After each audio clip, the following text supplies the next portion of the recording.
नमस्कार, मेरा नाम है अक्षत पारिक और आप लोग देख रहे हैं पॉलिटिक्स। आज हमारे साथ मौजूद है पूर्व जिला अध्यक्ष जयपुर के कांग्रेस से और साथ ही हवा महल प्रत्याशी आर तिवारी जी। नमस्कार साहब, कैसे हैं? नमस्कार अक्षित। कैसा है साहब स्वास्थ्य? मैं बिल्कुल ठीक हूँ यार। साहब, एक चीज़ मेरे को जाननी थी।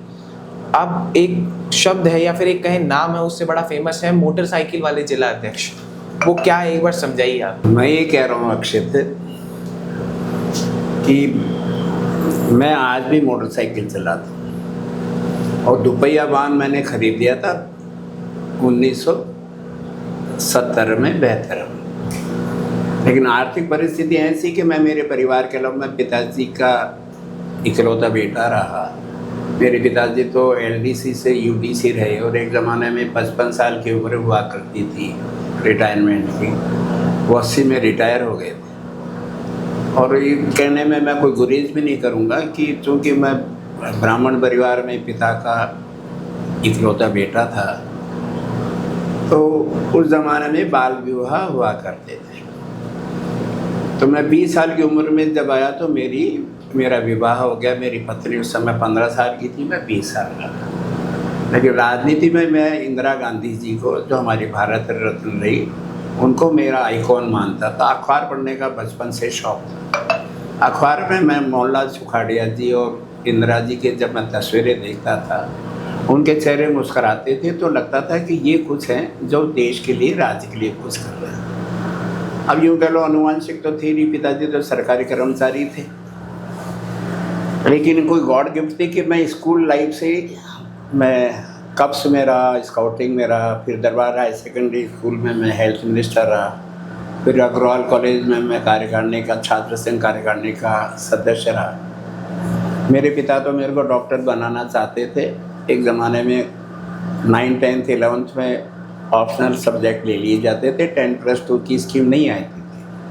उस ज़माने में मेरे पास बायो थी। पिताजी का सपना था कि मैं डॉक्टर बनूँ, तो मैंने 9, 10, 11th मैंने बायो से पास की।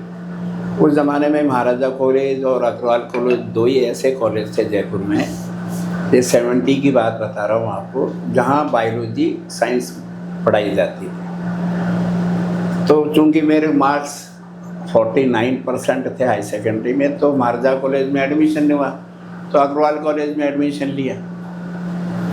लेकिन वहाँ मेरे को वो organic chemistry, unorganic chemistry, botany और जूलॉजी मेरे को समय, और फिर मैं हिंदी मीडियम का छात्र रहा।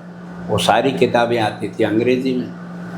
तो कुल मिलाकर के मैं 2 साल फर्स्ट ईयर में फेल हो गया। उधर से पिताजी के पास में शादी के दबाव आने लगे कि भाई बेटे की शादी करो। तो पिताजी कहते कि यार तू ग्रेजुएशन तो कर ले, ब्राह्मणों में तेरी शादी होगी नहीं, ग्रेजुएशन तो कर। तो मैंने जयपुर में उस ज़माने में, जो आज एसएस जैन सुबोध कॉलेज अपने रामबाग चौराहे पे चलते हैं, वो सांगानेरी गेट पे हनुमान जी का मंदिर है पूर्व दिशा वाले, उनके पीछे चलता था सुबोध कॉलेज। सुबह 7 से 12 का कॉलेज था। तो मैंने आर्ट्स में एडमिशन ले लिया, वहाँ से मैंने ग्रेजुएशन किया। एक यादगार मज़ेदार किस्सा और बताता हूँ आपको। अशोक गहलोत जी उस ज़माने में राजस्थान NSY के अध्यक्ष हुआ करते थे। जोधपुर के रहने वाले थे, मैं तो जयपुर का रहने वाला था। राजनीति में मैं स्कूल लाइफ में कॉलेज की राजनीति करता था। लेकिन उस ज़माने में मेरे को मेरे पिताजी ने इंडस्ट्री डिपार्टमेंट में काम करते थे, उद्योग विभाग में। तो राष्ट्रीयकरण था हर चीज़ का। अनाज का राष्ट्रीयकरण, राशन की दुकान पे चीनी लो, राशन से गेहूँ लो, राशन से सीमेंट लो, राशन से लोहा लो, राशन से। तो इंडस्ट्री डिपार्टमेंट में मेरे पिताजी काम करते थे। तो ये फैक्ट्रियों में जो कोयला मिलता था, हलवाइयों को जो कोयला मिलता था, उन सब का परमिट लेना पड़ता था। और हमारे पिताजी वो परमिट के विभाग में थे, उसी डिपार्टमेंट में। तो उनको लगता था कि भाई एक बात और बताऊं अक्षित, आज जिस मकान में हम रह रहे हैं 4 दीवारी के, वो बाज़ार है चांदपुर बाज़ार, उसमें कल्याण जी का रास्ता है। सौभाग्य से हम श्याम बाबा के पुजारी हैं, पैदाइश पैतृक। 250-300 साल पुराना मंदिर है आज भी हमारा, जिसके हम पुजारी परिवार से संबंध रखते हैं। वहाँ मेहनत की गद्दी नहीं है। और आजकल ये जो नकली 1008 और पता नहीं कौन कौन से लगा लेते हैं जी। मेरे खिलाफ जो चुनाव लड़े अभी बाबा बाल मुकुंदाचार्य, शिक्षा के अंदर तो वो प्राइमरी से ज़्यादा पढ़े नहीं, लेकिन महामंडलेश्वर हैं, श्री श्री 108 पता नहीं। अब ये ढोंग विद्या सनातन में जो चलती है वो हमारे से नहीं है। हम ईमानदारी से श्याम बाबा के पुजारी हैं, पूजा करते हैं। मेरे दादा पुजारी थे, मेरे पापा हैं, मैं हूँ, अब मेरे बच्चे कर रहे हैं। हम तो कुछ तो नहीं करना ही पड़ेगा। हम पुजारी परिवार से श्याम बाबा के पुजारी हैं। मेरे सामने राजीव अरोड़ा जी का आज भी मकान है, पूछते नहीं। आज राजीव अरोड़ा जी जो पहले मालवीय नगर से विधानसभा का चुनाव लड़ चुके, वो ज़माने में NSY के नेता थे। तो मेरे को लगा कि मेरे को कॉलेज में चुनाव लड़ना चाहिए, सुबोध कॉलेज में। सुबह सांगने गेट चलता था। तो चूँकि मैं दिमाग से मेरे को कांग्रेस का लगता था, भाई कांग्रेस, उस समय भी ABP भी काम करती थी, NSY काम करती थी, छात्र संघ, कम्युनिस्ट पार्टी का भी छात्र संगठन था।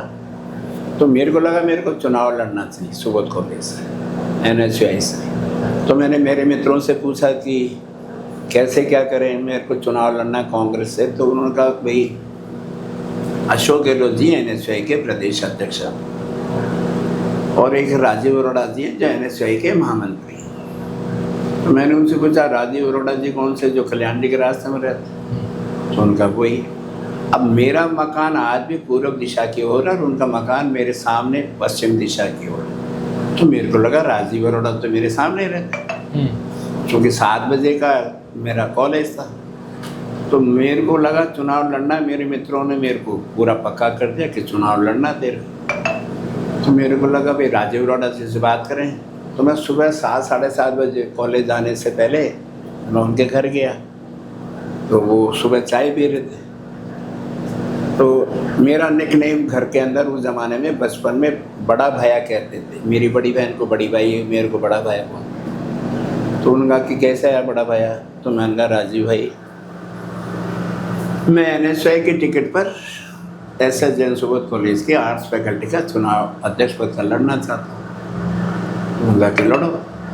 तो मेरे कहा मेरे को टिकट चाहिए अधिकृत प्रत्याशी का। तो उन्होंने कहा कि आप चाय पियो, मैं अभी करता हूँ। तो वो अंदर कमरे में गए और अपने लेटर पैड पे सुबोध कॉलेज के अध्यक्ष के नाम, और जो हमारे प्रिंसिपल थे नथमल गोलेछा जी थे उस ज़माने में, गुलाच्छा जी के नाम ने कहा कोई SS जैन सुबोध महाविद्यालय में आर्ट्स फैकल्टी के लिए NSY के अधिकृत प्रत्याशी के रूप में हम RR तिवारी को नामांकित करते हैं। और उन्होंने लाके लिफाफे में वो मेरे सामने रख दिया। अब चूँकि मेरा तो लगता था टिकट मिलते हैं अखबारों में, भाई उसको टिकट मिल गया, कम्युनिस्ट पार्टी का, BJP का। उस समय तो BJP थी ही नहीं, स्वतंत्र पार्टी हुआ करती थी, जनसंघ हुआ करती थी। BJP तो 80 में पैदा हुई। मैं चुनाव लड़ गया वहाँ पर 73-74 में। तो मैंने कहा उनका तू जा और ये कॉलेज के प्रिंसिपल को दे देना। तो मैंने कहा भाई लिफाफे का मैं क्या करूँगा, मेरे को तो वो टिकट थे जिससे मैं चुनाव लड़ूँ। तो हंसने लग गए।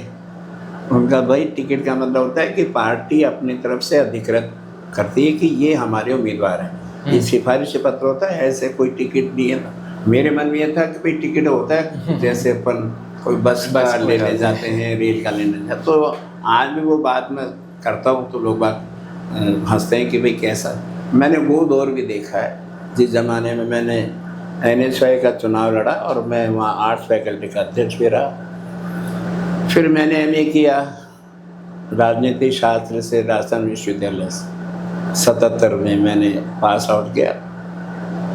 उसके बाद में मैं मेरे कामकाज में लग गए, क्योंकि मेरे पिताजी का वो चाहते ही नहीं थे कि मेरा बेटा नौकरी करे, क्योंकि हम मंदिर के पुजारी थे और ट्रांसफ़र तो होते हैं, मेरे बाबूजी के भी ट्रांसफ़र होते थे।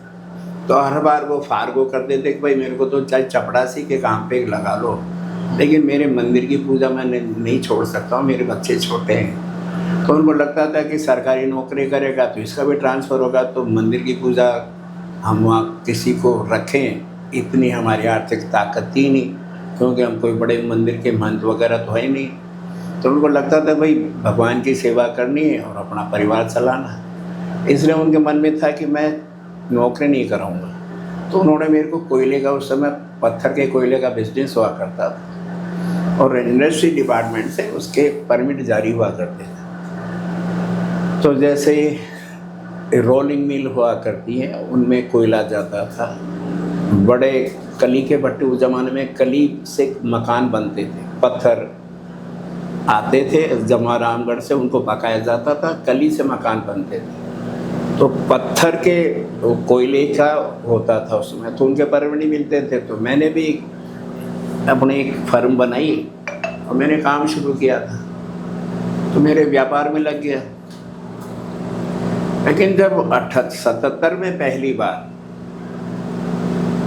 पूरे देश में कांग्रेस की पराजय हुई, पहली बार आज़ादी के पहले चुनाव से लेकर के 52 के चुनाव से लेकर के 77 तक कांग्रेस अविजित रही। आज जो भारतीय जनता पार्टी की स्थितियां हैं, आज वो 22 राज्यों में जिस प्रकार वो अजय हो रहे हैं, एक ज़माने में कांग्रेस भी थी। 77 में हार गई पार्टी, खुद इंदिरा गांधी जी हार गई अपने रायबरेली की सीट से। कई राज्यों में कांग्रेस पराजित हो गई। हालात ऐसे हुए कि कांग्रेस के नेताओं के ऊपर इल्ज़ाम लगना शुरू हुआ, एक शाह आयोग बन गया। लबोलबाब ये कि कहा गया कि इमरजेंसी के कारण से वो अत्याचारों की कहानियाँ चली कि कांग्रेस के ज़माने में इमरजेंसी में जो 75 से 76 तक चली, उसमें अफवाहें उड़ाई गई, क्योंकि सारा सिस्टम सरकार के अधिकारियों के नियंत्रण में आ गया था। ये बात सही है कि सारी सरकार का नहीं, लेकिन उस ज़माने में हालात कैसे गंभीर थे। इंदिरा गांधी जी को क्यों इमरजेंसी लगानी पड़ी, ये भी तो हमको देखना पड़ेगा। भाई, एक सिक्के के दो पहलू होते। कोई भी शासक, कोई भी देश का चुना हुआ प्रधानमंत्री इमरजेंसी क्यों लगाएगा, जबकि वो 71 में इंदिरा गांधी जिनको संसद में, लोकसभा में उस समय के प्रखर वक्ता भारतीय जनता पार्टी के जनक अटल बिहारी वाजपेयी जी ने, जिनको 1971 के भारत पाकिस्तान युद्ध में दुर्गा का अवतार कहा, पब्लिकली नहीं, देश की सर्वोच्च जनता के सदन में, क्योंकि इंदिरा गांधी जी ने 1971 के युद्ध में पूरी दुनिया को दिखाया था कि महिला होने के कारण से नहीं, जिगर आप होना चाहिए मजबूत। आपको याद है 1965 में भी युद्ध हुआ था उस ज़माने में। आज ये भारतीय जनता पार्टी वाले जिस प्रकार से वो 6 शब्दों को उपयोग करते हैं, भाई और बहनों 70 साल में क्या किया, तो मन सके तुम्हारे दादा परदादा के ज़माने में झोंपड़ा हुआ करता था। जब आज़ाद हुआ भारत, जब पंडित जवाहरलाल नेहरू को हमको यहाँ देश संभालना पड़ा, तो उस समय भारत के पास सेना थी कहाँ। भाई 48 में पाकिस्तान, जब 47 में बन गया भारत पाकिस्तान का, तो उन्होंने मुजाहिदीनों को भेज ही दिया था ना कश्मीर के ऊपर कब्जा करने के लिए। तो गलती तो आज हरि सिंह जी की भी माननी चाहिए, लेकिन अंग्रेजों ने फूट डालो राजनीति की थी। उन्होंने तमाम रियासतों को जीत करके भारत का निर्माण करा था। तमाम रियासतों से व्यक्तिगत संधियाँ करके उनको अपने अंदर लिया था। तो जब आज़ाद हुआ भारत और पाकिस्तान, तो उन्होंने कहा कि जो रियासत चाहे वो भारत में काम करे अंडर में, जो रियासत चाहे वो पाकिस्तान के साथ जाए, छूट दे दी। हालात इतने बदतर थे, आज बोलने के लिए लच्छेदार भाषण दे दो, लेकिन हालात कितने गंभीर थे कि जब कश्मीर ने कह दिया कि हम ना पाकिस्तान में जाएंगे ना हम हिंदुस्तान में जाएंगे, कश्मीर हमारा स्वतंत्र राष्ट्र रहेगा। ऐसे जोधपुर जो था, उन्होंने स्वतंत्रता की घोषणा कर दी। हैदराबाद के निज़ाम ने स्वतंत्रता की घोषणा कर दी कि हमारा झंडा और हमारा देश अलग होगा। उन हालात में सरदार वल्लभ भाई पटेल, लौह पुरुष जो कहा जाता है, वो हमारे देश के गृह मंत्री थे। तो ये नायाब खोज पंडित जवाहरलाल नेहरू ने तो की थी। कहने को तो आज वो कुछ भी कहते थे कि सरदार वल्लभ भाई पटेल होते तो ऐसा हो जाता, तो वे तुम्हारे दादाजी ऐसे होते तो क्या हो जाता। सरदार पटेल ने नेहरू को अपना नेता माना है। आपको याद है 48 के अंदर जब भारत के पास में 2 हवाई जहाज थे, 2 हवाई जहाज, और उधर से पाकिस्तान ने 48 में मुजाहिदीनों को भेज करके कश्मीर के ऊपर आक्रमण कर दिया। हमारे सैनिकों के पास में पहनने को जूता नहीं, संसाधन था कहाँ। अंग्रेजों ने पूरे 200 साल तक लूट खाया था। यहाँ आपको याद होगा अक्षित, तहरी गुलामी थी देश के अंदर, तहरी गुलामी। पहला राजा जागीरदार, दूसरा उस शहर का, उस राज्य का राजा, और तीसरा अंग्रेज, सबसे बड़ा अंग्रेज, उसके नीचे राजा नवाब, और उसके नीचे उनके नुमाइंदे जो जागीरी थी, जिनके 10-20 गाँव की, 50 गाँव की जागीरी थी। तो भारत का आदमी पूरे देश में तीन तहरी गुलामी भोग रहा था, तहरी गुलामी। आज ये कहने को नरेंद्र मोदी कुछ भी कहते, वो कहते तो हैं कि मेरे पिताजी आज़ादी के आंदोलन में गए थे, लेकिन आज़ादी के आंदोलन के अंदर ही उनका देहांत हो गया। तो भाई मोदी जी, आपकी पैदाइश तो 50 की है, आज़ादी तो 47 में मिली। जब 47 से पहले अगर उनका निधन हो गया तो आपकी, मतलब कहना क्या चाहते हैं, मैं किसी के ऊपर ब्लेम नहीं लगाना। तो तहरी गुलामी से कांग्रेस ने देश के लोगों को, जहाँ चलने को सड़क नहीं थी, पहनने को कपड़ा नहीं था, राशन के लिए हमको अमेरिका से जो गेहूं वो खाना पड़ता था, कहने में गुरेज नहीं।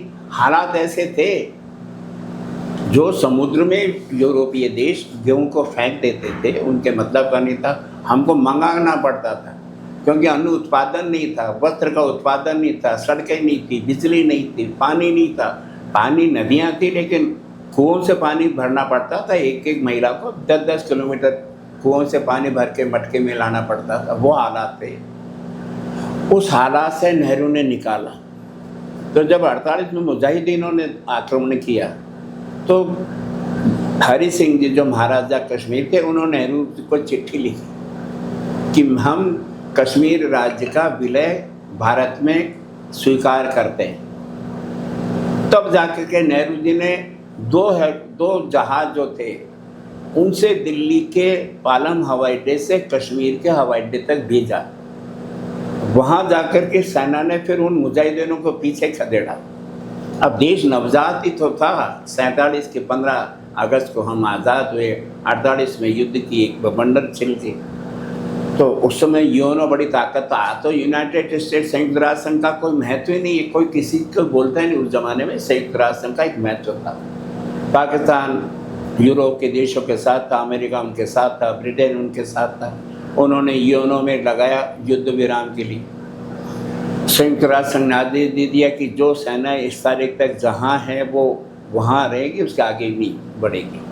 तो वो सेना अधिकृत पाकिस्तान, क्योंकि वो पाकिस्तान कश्मीर का बहुत सारा हिस्सा पाकिस्तान के मुजाहिद ले चुके थे, लेकिन चूँकि संयुक्त राष्ट्र संघ ने वो लाइन ऑफ एक्शन खींच दी, अब इससे आगे भारत की सेना नहीं जाएगी, इससे आगे पाकिस्तान की लाइन ऑफ एक्शन हो गया।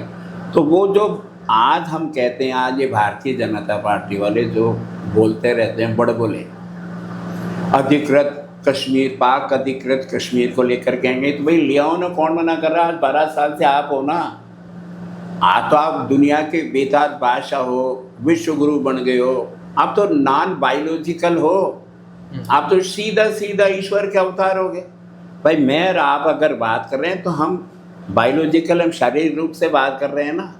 देश में किसी ने नहीं कहा होगा आज़ादी के बाद या आज़ादी से पहले कि मैं नॉन बायोलॉजिकल तो भगवान ही होते हैं, तो भगवान के अवतार हैं। अब आज तो नरेंद्र मोदी करे ना, पाकिस्तान ने कश्मीर को लाई ना, कौन रोक रहा है? कांग्रेस पूरी देश के साथ है, हम देश के प्रधानमंत्री के करो ना आप आक्रमण लिया हो। इंदिरा गांधी जी जब गिरफ्तार हुई थी, जब आपको भी जेल जाना पड़ा था, तब की राजनीति में और अब की राजनीति में क्या अंतर मानते हैं? जब इंदिरा गांधी जी को इलाहाबाद हाई कोर्ट के कारण से 3 दिन का जब उनको सजा का ऐलान हुआ, तो पूरे देश में एक बार कांग्रेस स्तब्ध रह गई।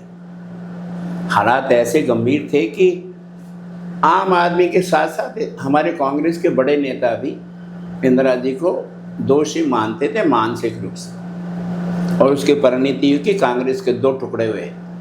देवराज अरस उस जमाने में कांग्रेस में हमारे नेता थे, उन्होंने इंदिरा जी को नीचा दिखाने की कोशिश करी, और 2 सारे वरिष्ठ नेता थे उस जमाने में। उस जमाने में एक से एक वरिष्ठ नेता थे, और उन्होंने सबने इंदिरा गांधी जी को दोषी माना। जब इंदिरा गांधी को 3 दिन का कारावास दिया गया, तो पूरे देश में कांग्रेस के लोगों को लगा कि ये तो अन्याय हो गया। तो देशव्यापी गिरफ्तारी आंदोलन शुरू हुआ। राजस्थान की राजधानी जयपुर है, जहाँ मैं रहता हूँ, यहाँ पंडित नवल किशोर जी शर्मा हमारे नेता दौसा के सांसद रह चुके थे। उन्होंने यहाँ एक आंदोलन चलाया, जेल भरो आंदोलन चलाया, और जयपुर में उन्होंने 20 दिसंबर 1978 से यह आंदोलन की शुरुआत करी। मैं उस समय 23 साल का था, क्योंकि मैं NSY से चुनाव लड़ चुका था, मानसिक रूप में कांग्रेस ही था। जब 20 दिसंबर 1978 को अखबार में सुबह हमने पढ़ा, राजस्थान पत्रिका उस ज़माने में जयपुर का सबसे बड़ा अखबार हुआ करता था। राष्ट्रदूत, नवज्योति और राजस्थान पत्रिका बड़े अखबार थे, लेकिन उसमें सबसे ज़्यादा चलने वाला अखबार था राजस्थान पत्रिका। तब हमने पढ़ा कि आज 10 बजे, सुबह 10 बजे हमारे पूर्व मुख्यमंत्री जो पहले हमारे रह चुके थे हरदेव जोशी जी के नेतृत्व में आज कांग्रेस के कार्यकर्ता सचिवालय के बाहर धरना देंगे और गिरफ्तारियां देंगे। तो हमने चूँकि मैं पहले कह चुका हूँ अखबार पढ़ने का शौकीन था, मैंने आज पढ़ा कि ऐसा होगा। तो चूँकि मेरे बाबूजी 80 में रिटायर हुए, 55 साल की उम्र का उस समय तकाजा था, तो मैं और मेरे 2 साथी, मेरे पास उस समय स्कूटर हुआ करता था, आज मेरे पास मोटरसाइकिल अंतर है, 2 पहिया वाहन था। तो मेरे को लगा इंदिरा गांधी जी को गिरफ्तार किया और राजस्थान से कांग्रेस के साथी गिरफ्तारी देंगे तो देंगे, लेकिन मैं किसी बड़े सीनियर नेता को नहीं जानता। अखबारों में पढ़ते थे जयपुर में श्री राम गोटेवाला हैं, जनार्दन सिंह जी गहलोत हैं, ये बड़े 2 नेता हुआ करते थे जो उस समय जयपुर कांग्रेस के अध्यक्ष भी रह चुके थे, विधायक भी रह चुके थे। और जनार्दन सिंह गहलोत जी ने तो 71 में राजस्थान के भारतीय जनता पार्टी के या जनसंघ के नेताओं के रूप में भैरव सिंह शेखावत जो सबसे बड़े नेता हुआ करते हैं, जो पूर्वाधा है, उनको गांधीनगर विधानसभा सीट हुआ करती थी। उस नौजवान जनार्दन सिंह गहलोत ने भैरव सिंह शेखावत को जयपुर की धरती से हराया। तो हम लोगों ने पहले दिन गिरफ्तारियाँ दी और हमको 30 दिसंबर 1978 को हमको 22 से बरी किया। पहले 3 दिन का था, लेकिन भैरव सिंह जी अड़ गए कि हमने गिरफ्तार नहीं किया, आपने तो स्वतः गिरफ्तारियाँ दी है, तो या तो माफ़ी मांगो। तो माफ़ी किसी ने मांगी नहीं। तो उस समय वहाँ से मैं सक्रिय राजनीति में आया। वहाँ मैंने देखा हरदेव जोशी जी हैं, जगन्नाथ पहाड़िया जी हैं, शिवचंद्र माथुर हैं, रामनारायण चौधरी हैं, कमला बेनीवाल जी हैं, जो उस समय की टॉप लीडरशिप थे राजस्थान की। वो सब जेल के अंदर थे। शीश राम ओला जयपुर की जेल में, सब लोगों ने आकर के जयपुर में गिरफ्तारियाँ दी। वहाँ मेरे को लगा ये तो अक्षित है, ये तो है तो मेरा जैसा ही।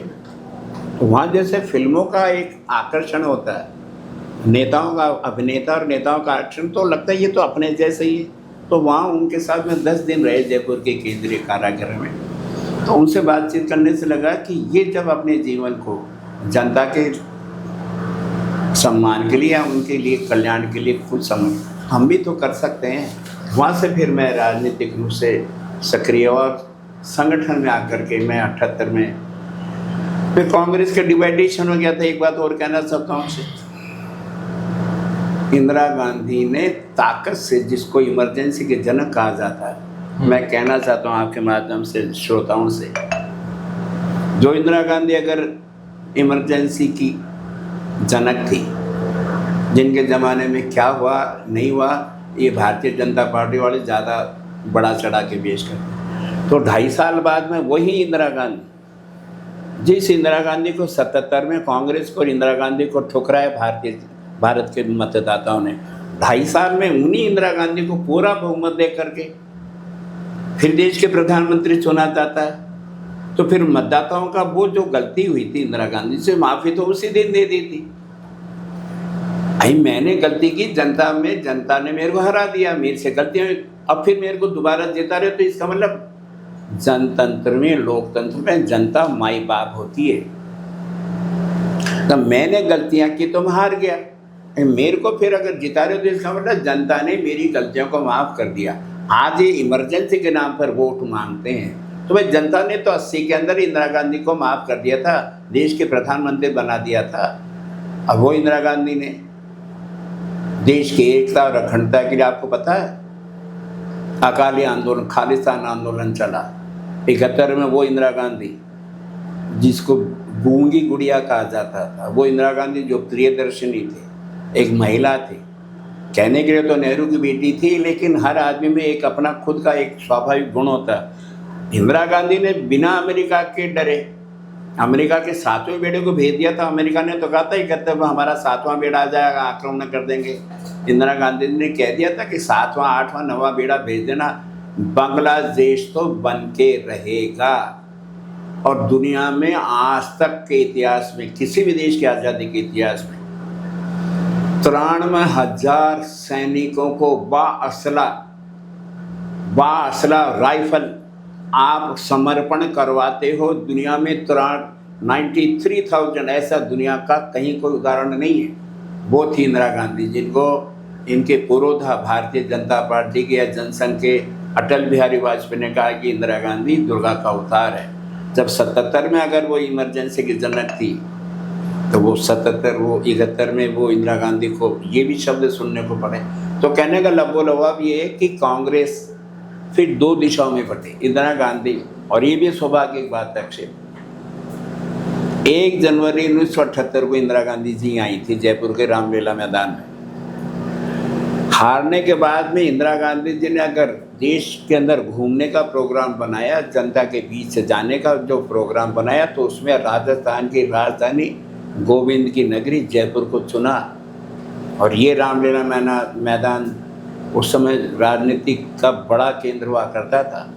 रामनिवास बाग में बड़ी पब्लिक मीटिंग हुआ करती थी, या त्रिपुलिया गेट पे पब्लिक मीटिंग हुआ करती थी, या चौड़ा रास्ता के कोने पर मेरी गेट पर रामलीला मैदान में। तो रामलीला मैदान में इंदिरा गांधी जी आई थी जनता के बीच में, और वहाँ उन्होंने कांग्रेस आई का निर्माण किया था। हालात ये थे कि कांग्रेस से तो इंदिरा गांधी को निकाल चुके थे। वो महिला जो इमरजेंसी की जनक थी, वो महिला जो दुर्गा का अवतार थी, जिनके लिए हम कुछ भी कह सकते हैं, भारतीय जनता पार्टी वाले बकवास कर सकते हैं, इंदिरा गांधी ने फिर सिद्ध किया कि वो कद्दावर नेता है। नेहरू की बेटी जरूर है, बायोलॉजिकल है, लेकिन उनका अपना खुद का एक अलग अस्तित्व। वो इंदिरा गांधी जब दोबारा बनी तो खालिस्तान आंदोलन हुआ, पंजाब को अलग बनाने का एक षड्यंत्र रचा, और उन्होंने अपने जान की परवाह नहीं करी, खालिस्तान आंदोलन को कुचला। कहने की ये बात है कि स्वर्ण मंदिर को हमने वहाँ हमारे शासन में अक्षर थे, लेकिन जब आतंकवादी किसी मंदिर मस्जिद या गुरुद्वारे में छुप जाएंगे तो शासक को क्या करना पड़ेगा। इंदिरा गांधी ने फिर वही किया, आतंकवादियों से मुक्त कराया। वो आज खालिस्तान आंदोलन नेपथ्य में इतिहास का पात्र है, लेकिन पंजाब को भारत की धरती से अलग नहीं दिया। हम उस पार्टी के कार्यकर्ता हैं। ये सब इतिहास की बात रही। प्रेजेंट टाइम में कांग्रेस की ये जो स्थिति है, अभी लगातार 3 लोकसभा चुनाव हारना, वो भी ऐसे कहें कि बिल्कुल अर्श से फर्श तक का सफर तय करा कांग्रेस ने। क्या वजह? तो लोकसभा में हमारी 11 सीटें हैं ना, कहाँ हारे? केंद्र में सरकार नहीं बना पाए साहब। अरे भाई, 2014 के बाद तो सारा मसला ही बदल गया। आज राजनीति कहाँ है? आज अगर हम अक्षित पारी को चुनाव लड़ा भी दें, जिता भी दें, तो भारतीय जनता पार्टी के पास में तो एक जादुई छड़ी आ गई। वो अक्षित को 50 करोड़ में खरीद करके ले लेगी, जैसे फुटबॉल क्लब में हम प्लेयरों को बदल देते हैं ना। आज हो क्या रहा? 2014 के बाद में लोकतंत्र है क्या? ये लफ्फासीबाजी के देश के प्रधानमंत्री जो लफ्फास में बोलने में और टेलीप्रॉम्प्टर को देख करके बोलते हैं, ये बात और कह सकता हूँ, अपने मन से नहीं बोलते। वो जो लंबा भाषण देते हैं, जैसे टीवी डिबेट पे हम जाते हैं तो टेलीप्रॉम्प्टर के सामने वो जो एंकर होता है उनको वो बोलना पड़ता, हमको आपकी जैसे बात करनी पड़ती। देश का सबसे झूठा प्रधानमंत्री आज़ादी के बाद में हुआ है, और दुर्भाग्य से मैं कह सकता हूँ देश के प्रधानमंत्री नरेंद्र मोदी।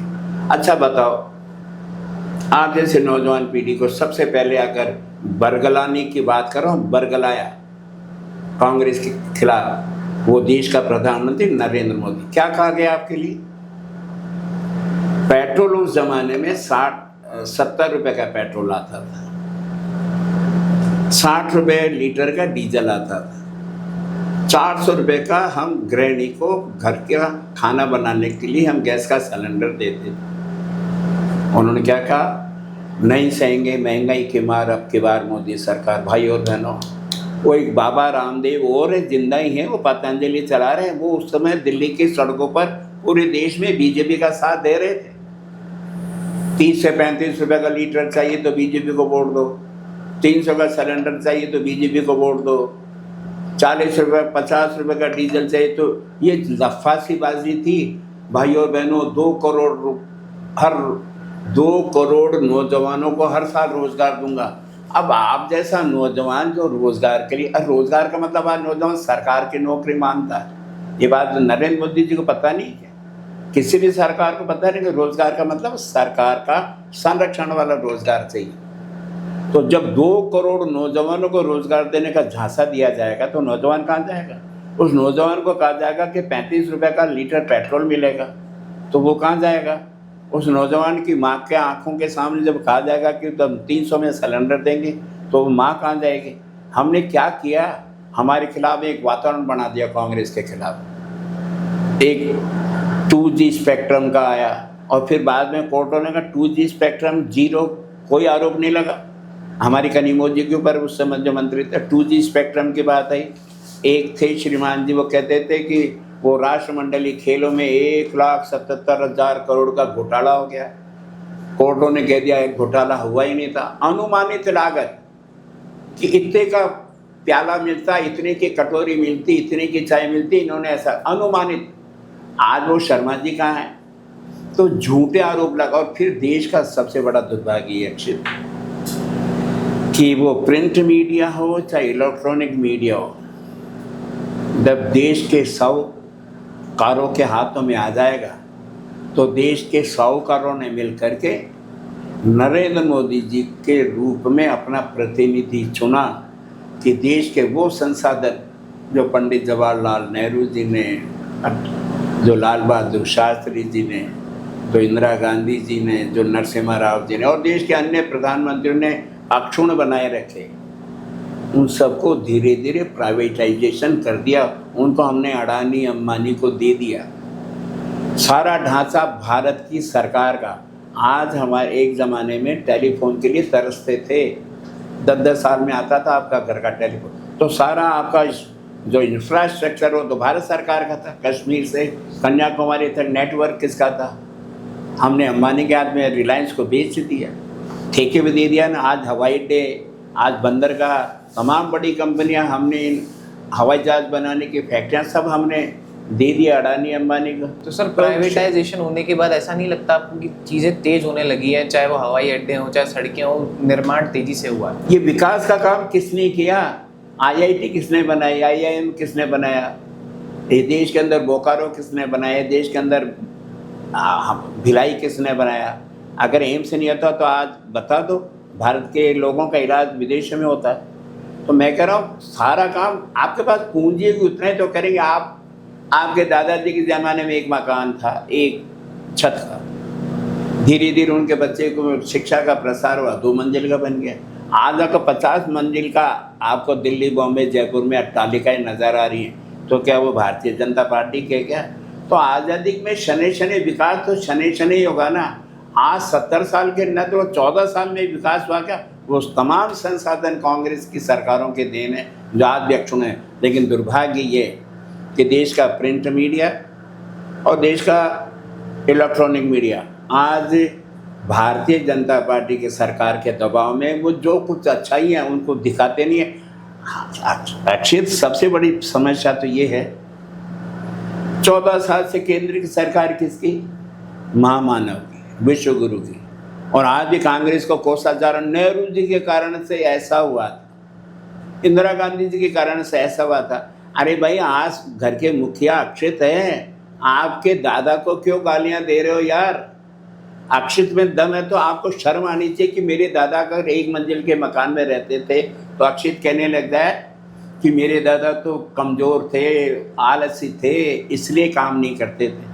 अरे भैया, उस समय दादा को राशन का सामान खरीदना पड़ता था, सड़क नहीं थी पीने के पानी के लिए। शहर के अंदर, जयपुर शहर जैसे में कुओं से पानी लाना पड़ता था। हैंडपंप के लिए सिफारिश करानी पड़ती थी कि मेरे इस मोहल्ले में एक हैंडपंप तो लगा दो। आज तो आप हर घर जल की योजना बना रहे हो। आज तो आप GST के नाम पे हर महीने 2 लाख करोड़ का कलेक्शन आ रहा भारत सरकार के पास। 2 लाख करोड़ का कलेक्शन आ रहा, कहाँ खर्चा होगा? तो जैसे आमद बढ़ेगी, मेरा बेटा डॉक्टर बनेगा, मेरा बेटा इंजीनियर बनेगा, मेरा बेटा वैज्ञानिक बनेगा, तो पैसे भी आएंगे तो आपके 2 मंजिल का मकान 26 मंजिल का भी बन सकता है। लेकिन आप ये कह करके अपने पूर्वजों का उपवास मत उड़ाओ कि उन्होंने क्या किया। उस समय भारत की आर्थिक स्थितियाँ क्या थी, वार्षिक बजट क्या था। आज आपका वार्षिक बजट कहाँ है? आज आपके पास में कितना रेवेन्यू आ रहा, उस समय रेवेन्यू था कहाँ? जब मकान जब बनता तो धीरे धीरे बनता है, अचानक कोई 20 मंजिल का मकान थोड़ी बन जाता है। ये मैं कहना चाहता हूँ कि कांग्रेस का आधारभूत ढांचा था जो आज भारत दुनिया में उस समय भी 5वीं अर्थव्यवस्था थी। राजीव गांधी जी के ज़माने तक 5वीं अर्थव्यवस्था थी। इसमें कौन सी नई बात थी? भारत गुलाम नहीं था, भारत आर्थिक रूप से संपन्न था। करीब करीब 50 से 60 साल आपने राजनीति को दिए हैं, राजस्थान की राजनीति को बहुत करीब से देखा है। हमने पिछले करीब करीब 25 से 30 साल की बात करें तो एक बार कांग्रेस एक बार बीजेपी, क्या वजह मानते हैं इसे? मेरे को लगता है कि देश के अंदर का सबसे ज़्यादा समझदार कहें या जागरूक कहें, मैं राजस्थान के मतदाताओं को मानता हूँ। या फिर इसको मैं दूसरे रूप में क्या कहूँ, मैं कहता हूँ 1998 बाबा, जिनको हम भैरव सिंह शेखावत को बाबू साहब बोलते थे, 80 में कांग्रेस जीती, केंद्र में इंदिरा गांधी जी पुनः हमारे देश के प्रधानमंत्री। 80 में फिर कांग्रेस के राजस्थान के अंदर चुनाव हुए, हरदीप जोशी जी बन गए। फिर 90 तक चले। तो मैं कह रहा हूँ कि 1977 में जब हम हारे तो यहाँ भैरव सिंह शेखावत बने यहाँ के मुख्यमंत्री। तो भैरव सिंह शेखावत जैसे कद्दावर जो नेता थे वो मुख्यमंत्री बने, फिर वो हार गए, फिर वो 90 के अंदर मुख्यमंत्री बने, 98 तक चले, 8 साल तक मुख्यमंत्री बने। राजस्थान के मतदाता ने लगातार 8 साल का भैरव सिंह शेखावत जी का शासन देखा, फिर उनको लगा होगा मतदाता को परिवर्तन चाहिए। और एक बात अपन भी कहते हैं कि तवे पे रोटी जब सिकती है तो अपन अलट पलट करते हैं ना, कि एक ही तरफ से होगा तो रोटी जल जाएगी। तो राजस्थान का जागरूक मतदाता रोटी को जलने नहीं देता, उसको दोनों तरफ से सिकाई करता है। तो राजस्थान में 98 में जब हमारे प्रदेश कांग्रेस के अध्यक्ष थे अशोक गहलोत जी, उनके अध्यक्षता के अंदर 98 का विधानसभा का चुनाव हुआ। लेकिन उनके शासन में जो कोई कमजोरियां थी शेखावत साहब पे, मतदाता ने उनके खिलाफ वोट डाला और कांग्रेस को मेजोरिटी नहीं दी। 158 सीटों के 156 सीटें हमको विधानसभा में दी, 156 सीटें। सब गहलोत साहब थे, पर हमने ये सुना कि जो मदेरना जी थे वो पूरी तरीके से चुनाव को लीड कर रहे थे और कहीं ना कहीं उनके सर पे वो सहरा बनना चाहिए था, पर अशोक गहलोत जी ये तो वही बात नहीं कि भाई सरदार पटेल जी को प्रधानमंत्री बनना चाहिए था, नेहरू जी ने गांधी जी को उपयोग करके अपने आप को प्रधानमंत्री बना दिया। ये तो कहानी है ना भाई। परसराम मदेरना जी उस जमाने में प्रदेश कांग्रेस के अध्यक्ष थे, इसमें कोई दो राय नहीं। आज हमारे गोविंद सिंह जी डोटासरा अध्यक्ष हैं। जिस समय वक्त पे होंगे कोई चुनाव, उस समय डोटासरा साहब रहेंगे या कोई अन्य आएगा, तो अध्यक्ष के नेतृत्व में ही चुनाव होगा। और मैं आपको ये कह रहा हूँ अक्षित, कांग्रेस ने कभी भी किसी भी नेता के चेहरे को आगे करके आज तक का विधानसभा का या लोकसभा का चुनाव तो किसी राज्य में लड़ा नहीं, जितने मेरी 50 साल के राजनीतिक कैरियर। साहब गहलोत हमने साहब कभी घोषित नहीं किया, दिल्ली में थे उस समय गहलोत साहब तो। हाँ, तो क्या हो गया? तो घोषित परसराम मदेरना जी के नाम पर घोषित थोड़ी था। प्रदेश अध्यक्ष जी चुनाव लड़ाएंगे। अरे सीपी जोशी भारतीय जनता पार्टी के प्रदेश अध्यक्ष थे अभी जब चुनाव हुए 2023 में, और मुख्यमंत्री बन गए भजनलाल।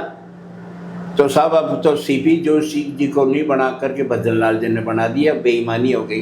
ये कौन सी बात हुई? संगठन तो चलेगा ही चलेगा भाई। सीपी जोशी चित्तौड़ के जो सांसद है वो भारतीय जनता पार्टी के प्रदेश अध्यक्ष रहे, उनके अध्यक्षता के अंदर चुनाव हुए विधानसभा के और बहुमत ले भारतीय जनता पार्टी। तो फिर वो जो फार्मूला आप यहाँ कहते हो साहब परसराम मदेरना जी को बनना चाहिए था, अशोक गहलोत जी ने बेईमानी कर ली। अरे हर पार्टी का एक राष्ट्रीय हाईकमान होता है, किसको कहाँ क्या काम देना, ये फैसला कोई नेता स्वयं नहीं लेता, ना मैंने ले सकता हूँ ना अशोक गहलोत जी। हमारे ऊपर भारतीय कांग्रेस का राष्ट्रीय एक कार्य समिति है, उसमें हमारे अध्यक्ष हैं, उसमें हमारे महामंत्री हैं, देश के तमाम बड़े नेताओं का एक फैसला होता है। हर राज्य के में कौन चीफ मिनिस्टर बनेगा, कौन वहाँ का प्रदेश कांग्रेस का अध्यक्ष बनेगा, ये फैसला तो दिल्ली में बैठे बड़े नेता करते हैं। लेकिन ये तो वही बात हो गई ना, सरदार पटेल जी का हक छीन लिया साहब। ये प्रधानमंत्री तो उनको बनना चाहते, तो वही कांग्रेस में दरार डालो, परशुराम जी को पक्ष में आप बयान दो, ताकि कांग्रेस में हमारे समर्थक एक दूसरे के खिलाफ लड़े। परशुराम जी के कार्यकाल में परशुराम जी ने कभी कहा कि मैं मुख्यमंत्री का दावेदार था, लेकिन उनके समर्थकों में एक धारणा पैदा कर दी कि अशोक गहलोत जी ने ऐसे किया। फिर अशोक गहलोत जी तो दोबारा फिर चीफ मिनिस्टर बन गए। फिर कहा गया सब सचिन पायलट जी का। मैं कहूँगा बात कि अशोक गहलोत जब मुख्यमंत्री बने उसके बाद से जितनी बार कांग्रेस की राजस्थान में सरकार आई, एक भी बार बहुमत का आंकड़ा नहीं आ पाया। मैंने कहा तो राजस्थान की जनता का मिजाज देखो ना आप, बहुमत नहीं दे पा रहे साहब आपको। अरे भाई तो बीजेपी के साथ भी ऐसा ही हो रहा ना। मैं कह रहा हूँ राजस्थान का मतदाता रोटी को जलने नहीं देता। वसुंधरा जी को भी तो 2 बार हार का सामना करना पड़ा ना। सर जब सरकार बनी तब भी तो सीटें बहुमत वाली नहीं आई थी। तो सरकार 99 से पहले या 99 सीटों से पहले ही सिमट जा रही थी या 99 में पा रही थी, 101 नहीं ला पाए। मैं कह रहा हूँ जनता के फैसले के आगे नतमस्तक है, कौन क्या करे। जनता ने कांग्रेस को सरकार बनाने के योग्य माना, तो वसुंधरा जी के बाद में फिर अशोक गहलोत जी को माना। फिर अशोक गहलोत जी की कितनी ही कल्याण करे। मैं कह रहा हूँ देश के अंदर जितने भी मुख्यमंत्री हुए तो जनता से सीधे जुड़े हुए जो जन कल्याणकारी है, चाहे उनके शिक्षा से संबंधित हो, चाहे उनके चिकित्सा से संबंधित हो, चाहे उनके बिजली से संबंधित हो, जितने काम कांग्रेस के मुख्यमंत्री भी किए, मैं उनमें अशोक गहलोत जी को नंबर 1 पे मानता हूँ। उसके बावजूद कांग्रेस हार जाती है। आप बताओ 25 लाख रुपए हर साल पूरे परिवार का बीमा देश में इकलौता राजस्थान का मुख्यमंत्री करता है, जो आज पूरे देश के अन्य मुख्यमंत्री उसको मॉडल में अपनाते हैं। फिर आप कांग्रेस, आपके परिवार की पर्ची, फ्री की पर्ची, फ्री की दवा, फ्री की जांचें, फ्री का इलाज, कैंसर जैसी बीमारी का इलाज। फिर आपको क्या चाहिए? जो हम जमीन जायदाद बेच करके हमारे परिवार के स्वास्थ्य के लोगों को बचाने के लिए ज़मीनें बेच देते थे, मकान के, आज उससे तो निजात मिली। हमने अंग्रेजी माध्यम के स्कूल खुलते हुए देखे। हमने पहली बार राजस्थान के इतिहास में शहरों में 100 यूनिट फ्री होते हुए हमने देखा है। पहली बार गांव के किसान को 2000 यूनिट फ्री हमने देखते हुए देखा है। पहली बार कांग्रेस के शासन में गहलोत जी ने पेंशन योजना चालू की, चाहे आपका बेटा IAS है चाहे IAS IPS है। पहले ये था कि आपका सरकारी कर्मचारी बेटा तो आपको पेंशन नहीं मिलेगी। 500 रुपये की पेंशन से शुरू की गई, अपने तीसरे कार्यकाल में उन्होंने 1100 रुपये तक कर दी।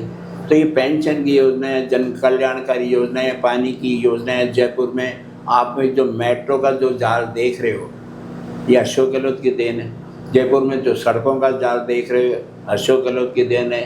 ये आमागढ़ की पहाड़ी को चीर करके टनल बनाने का काम अशोक गहलोत, मतलब कांग्रेस की देन है। कहने का मतलब है कांग्रेस विकास का एक पर्यायवाची है, लेकिन जनता क्यों नहीं चुन रही? सवाल तो वही है। जनता आप भ्रमित करते हो ना, नहीं सहेंगे महंगाई की मार। अब की बार मोदी सरकार 40 का पेट्रोल, 50 का डीजल। आपने कहा कि सबसे ज्यादा राजनीतिक समझ राजस्थान की जनता में है, पर भ्रमित भी राजस्थान की जनता हो रही है। ऐसा कैसे हो सकता है? मैं कह रहा हूँ राजस्थान की जनता रोटी को जलने नहीं देती। अब की बार कांग्रेस फिर शासन में आ रही है, फिर उसके बाद वापिस चली जाएगी। मैं मेरे कार्यकाल की बात कर रहा हूँ इस बात। अच्छा एक बात बताओ अक्षित, आप तो पत्रकार हैं। कल हमारे राजस्थान के मुख्यमंत्री भाषण दे रहे जयपुर में। उनको ये पता नहीं वो जीते जी प्रधानमंत्री नरेंद्र मोदी को श्रद्धांजलि अर्पित कर देते हैं। प्रधानमंत्री मोदी जी को जब वो शपथ ग्रहण में आए थे, उन्होंने प्रधानमंत्री अटल बिहारी जी की जगह मोदी जी को श्रद्धांजलि दे दी। आज दुर्भाग्य से हमारे राजस्थान के 8 करोड़ लोगों के हमारे मुख्यमंत्री हैं। कल वो रेल की यहाँ जो जयपुर से खातीपुरा पे जो नई ट्रेन चली है, वो खुद मुख्यमंत्री हैं। सांसद जयपुर की मंजू शर्मा बैठी हैं। रेल मंत्री बैठे हैं और आप वहाँ दे रहे हैं। मेरे पास में बैठे हुए राजस्थान के मुख्यमंत्री दिव्या कुमारी जी, क्या है ये? वो दिया कुमारी जी को बना रहे थे मुख्यमंत्री और नरेंद्र मोदी जी को जीते जी उन्हीं के सामने श्रद्धांजलि अर्पित कर रहे हैं। तो भाई आप पहली बार के विधायक को, अनुभव, इसमें उनकी क्या गलती है?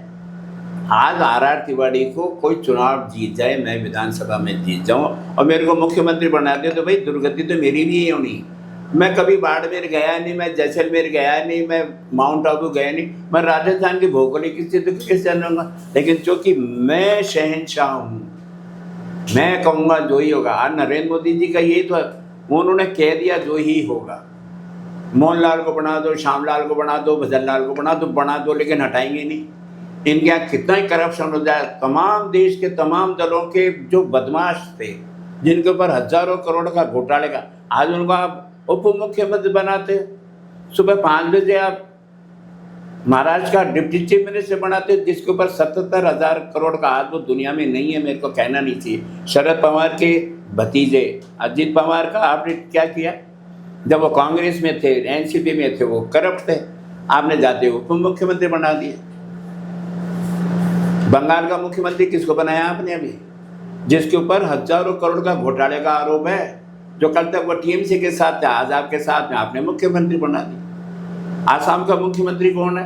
जो कल तक कांग्रेस में थे, हजारों करोड़ के घोटाले के आरोप थे, कांग्रेस में थे तो वो घोटालेबाज थे। भारतीय जनता पार्टी में आज तक तो आप उनको 30 बार मुख्यमंत्री बना। जब वो कांग्रेस में थे, कांग्रेस भी तो नहीं मानती थी कि घोटाले के आरोप थे उन पे। अरे तो उसका खामियाजा पार्टी ने उठाया ना, लेकिन उन्हीं को बना दिया। मैं कह रहा हूँ अक्षित बेईमान है, मैं पब्लिकली कह रहा हूँ, लेकिन अक्षित मेरे टेबल के इधर आ जाएगा तो आप बेईमानी, मेरे पास ऐसा कौन सा जादू? कांग्रेस भी तो यही कर रही है साहब, जब तक खुद की पार्टी में थे तब तक वो बेईमान नहीं थे, अब वो भाजपा में चले गए। नहीं, हम कहाँ कह रहे, हम तो कह रहे हैं भारतीय जनता पार्टी आज ये जो होता है ना अपनी मिक्स वेजिटेबल, वो हो गया। आज मूल भारतीय जनता पार्टी का है। बंगाल का मुख्यमंत्री मूल भारतीय जनता पार्टी का नहीं है क्या? आसाम के मुख्यमंत्री मूल भारतीय जनता पार्टी के हैं क्या? नहीं है। तो जब मूल भारतीय जनता पार्टी का कार्यकर्ता, जिसने भारतीय जनता पार्टी के लिए अपना तन मन धन पसीने बहाए, आज वो मूक दर्शक बैठा हुआ, उसको लग रहा है ये हो क्या रहा है? आप किसको बना रहे हो? अरे आप अपनी मूल पार्टी के कार्यकर्ताओं का तो देखो, उनका साथ क्या हो रहा। आज निराशा के घेरे में, लेकिन आज आपके पास में ईडी है, आज आपके पास में सीबीआई है, आज आपके पास में इनकम टैक्स है, आज आपके पास में चुनाव आयोग भी आ गया। वही होगा जो ज्ञानेश कुमार जी कहेंगे, हमारे तो पर्चे को सुनने को इनका। और दुर्भाग्य से न्यायपालिका के ऊपर भी आज उंगली उठाई जा रही है। बंगाल के चुनाव में हार जीत में 30 लाख वोटों का अंतर था, सीटें चाहे 80 आई और टीएमसी की और बीजेपी को स्पष्ट हो, लेकिन मतदाताओं का जो अंतर था वो 30 लाख का था। और 30 लाख मतदाताओं की एप्लीकेशन जब सुप्रीम कोर्ट में गई तो मुख्य न्यायाधीश ने कहा अगली बार देखेंगे, इनको मतदान करने का अभी हम अवसर नहीं देंगे। जब सुप्रीम कोर्ट अगर 30 लाख मतदाताओं को पी जाएंगी, हमारी मीनाक्षी नटराजन का फार्म आप इसलिए रिजेक्ट कर देते हो कि उसके ऊपर कोई मुकदमा ही नहीं है, कौन से कॉलम में लिखे। आज निगल रही है भारतीय जनता पार्टी। तो विपक्ष, अगर कांग्रेस जीत भी जाए, दूसरे दल जीत भी जाए, तो इनके पास में एक नया फंडा आ गया कि पैसे दो और आरोप लगा साहब तिवारी जब अपने आदमियों को काबू में नहीं रखते तो हमारी क्या गलती है? अरे देश देख रहा है अक्षित कैसे लेके जा रहा है मेरे आदमी को। मेरे चुनाव चिन्ह पे लड़ा, मैंने से लड़ा। आज अक्षित जी ये कह करके जनता को बेवकूफ़ बनाए तो साहब तिवारी जी के घर में सेंध लग गई तो वो तिवारी जी को अपने दरवाजे बंद रखने चाहिए। किस पर विश्वास करोगे? क्योंकि उनको ईडी का डर है कि ईडी का अगर फार्मूला फिट हो गया तो 8 महीने जेल में रहोगे ही रहोगे, कोई जमानत नहीं होगी। और भाई देखो, राजनीति में लोगों ने अनाप शनाप कमाया है, ये बात मैं स्वीकार करता हूँ। मेरे जैसे दुर्भाग्यशाली होंगे जो मोटरसाइकिल पे आज भी राजधानी का जिलाध्यक्ष राम है। ये कांग्रेस की ताकत है कि एक मोटरसाइकिल जिलाध्यक्ष हमारे 50 हैं राजस्थान के अंदर। कोई राजधानी का जिलाध्यक्ष का मतलब है सारे जो भी प्रदर्शन धरने जो भी होंगे, राजधानी एक गरीब को बनाया मेरे जैसे आदमी को। और फिर कांग्रेस वो पार्टी कि मेरे जैसे आदमी को हवा में जैसे प्रतिष्ठित सीट पर मेरे को विधानसभा का चुनाव लड़ाया जाता है और मैं मात्र 500 वोटों से हार जाता हूँ, तो इसमें पार्टी क्या करेगी? पार्टी ने तो अपने तरफ, ये है पार्टी गरीब की भी है पार्टी, अमीर की भी है कांग्रेस, मध्यम वर्ग की भी कांग्रेस, और देश का मूल स्वरूप जो आज अगर बचाना है तो अंततः नौजवानों को, मजदूरों को, किसानों को, तमाम लोगों को कांग्रेस की तरफ आना चाहिए। इस समय देश बड़ी कठिन परिस्थिति में, इसलिए हमको कांग्रेस का साथ देना चाहिए। इसमें सब राजस्थान की बात हम कर रहे थे, तो राजस्थान कांग्रेस में अभी हम देख रहे हैं कि लगातार ऐसी खबरें बाहर आ रही है मीडिया में कि बन नहीं रही है नेताओं के बीच में, चाहे फिर वो अशोक गहलोत जी और सचिन पायलट जी के कॉम्बिनेशन की बात हो, तो कहीं ना कहीं पार्टी लाइन में क्या कोई टकराव है? अभी कोटा आए थे नीट वाले मामले में, राहुल गांधी थे, तो कोटा की आपने फोटो नहीं देखी क्या? सचिन पायलट जी, अशोक गहलोत जी, गोविंद डोटासरा जी और टीकाराम जूली जी, ये 4 बड़े नेता ना हमारे, वो चारों नेता ठहाके लगा करके हंस करके बात कर रहे हैं, हाथ मिला रहे हैं। तो कहाँ किस में क्या ऊंच नीच है, ये पूरा राजस्थान ने देखा। इसमें कहने की कहाँ किसके खिलाफ क्या हो रहा है। सब ऐसी ही तस्वीरें हमने दिल्ली ओबीसी मीटिंग की भी देखी थी, पर उसके बाद अशोक गहलोत बाहर निकल कर आते हैं, फिर से मानेसर का जिक्र करते हुए कहते हैं जो भी उन्होंने कहा कि सचिन पायलट को अपनी गलती माननी चाहिए थी और जो भी प्रकरण, तो ये बार बार मानेसर को याद करना कितना सही है पार्टी में? उन्होंने कहा कि मैंने जो भी कुछ कहा सच कहा है, गलत कहाँ कहा है भाई? वो किसी के खिलाफ नहीं है। वो उन्होंने कहा वैभव गहलोत जैसे मेरे बेटे हैं, सचिन पायलट भी तो मेरे बेटे ही हैं, उनकी तो उम्र के हैं। अब राजनीति में नोक-झोंक तो चलती रहती है, राजनीति कोई बाबा जी का तो है नहीं कि चरनामत कि पुजारी जी आएंगे सबको दे देंगे। हर आदमी को अपना अस्तित्व का तो लड़ाई लड़नी पड़ती है ना, इसका मतलब ये थोड़ी है। और फिर ये कह रहा हूँ अक्षत बेटे, कांग्रेस आज़ादी से पहले भी लोकतंत्र वाली पार्टी थी और आज़ादी के बाद में लगातार लंबे समय तक शासन में रहने के बावजूद में नेहरू के और मंत्रिमंडल के साथियों के विवाद नहीं होते थे। मुख्यमंत्री के मंत्रिमंडल में अगर आप, मेरी राय सड़क पे चलने के लिए कौन सी है और आपकी राय कौन है, हमारे यहाँ खुली किताब है। ये भारतीय जनता पार्टी के लिए नहीं कि राजनाथ सिंह जी को भेज दिया, वसुंधरा जी से राजनाथ सिंह जी, कोई शब्द। मैं कह रहा हूँ राजस्थान में भारतीय जनता पार्टी के मुख्यमंत्री के चुनाव के लिए विधायकों की राय ली ही नहीं गई। मैं आपके सामने कर रहा हूँ पब्लिकली, वो तो सीधे वहाँ रामनिवास बाग में पहुँच गए थे और सबको सब बैठे हुए थे। वसुंधरा जी को उन्होंने पर्ची दी, वो पर्ची की सरकार कैसे बनी? उन्होंने वसुंधरा राजे जी जो मुख्यमंत्री रह चुकी थी, उनके हाथ में कहा कि मेरे से कहा गया हाईकमान ने कि आप इसमें जो नाम है उसको आप डिक्लेयर करोगे। तो उनको तो लग रहा था शासन मैंने किया, मेरे कारण से तो भजन लाल जी का तो कोई वजूद ही नहीं था। वो भजन लाल जी जो कभी पैदाइश भरतपुर से, निर्दलीय उम्मीदवार लड़ा भरतपुर से, सरपंच भी नहीं रहे, वो झूठ बोलते हैं वो सरपंच रहे, ना कभी सरपंच रहे ना कभी वो विधायक रहे। पहली बार भरतपुर की धरती को छोड़ करके जयपुर की धरती पे आना पड़ा, तो उनका अपना खुद के ज़िले में उनका जहाँ अस्तित्व नहीं है।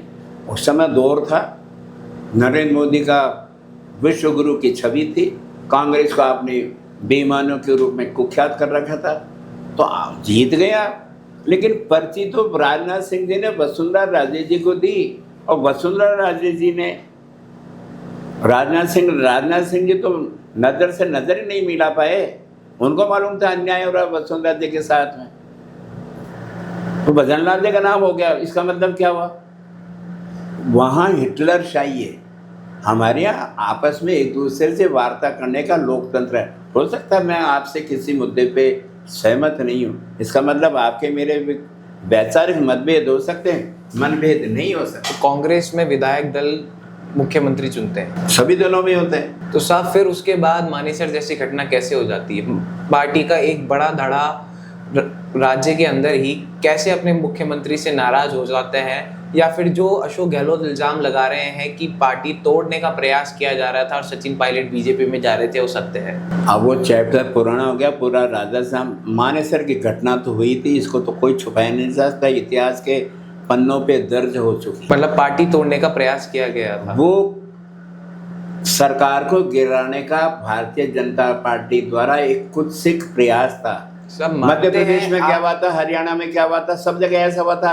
राजस्थान में उनका वो दांव चला नहीं। हाँ, मैं मान गया, पर इस जो आप कह रहे थे सिक्के के दो पहलू होते हैं, एक पहलू ये भी तो था कि आप ही के पार्टी के एक बड़े नेता आज जो यूथ का चेहरा बने हुए हैं, साथ ही उनके जो विधायक थे वो सब भी तो थे उसके अंदर। तो सिर्फ भाजपा पे इल्जाम लगाना कितना सही है माने सर के लिए? अरे मैं आपसे क्या कह रहा हूँ, आज उनके पास मैं यही तो कह रहा हूँ कि वो ये कह रहे हैं कि भाई आप अपने घर के खिड़की दरवाजे बंद नहीं रख सकते, हमारी क्या? यही तो है उनकी टैक्टिक्स। भारतीय जनता पार्टी क्या कर रहे हैं साहब, टीएमसी हमने कहा 20 सांसद को तोड़ लिया 50 करोड़ दे करके, तो उल्टा इल्जाम ममता बनर्जी पर।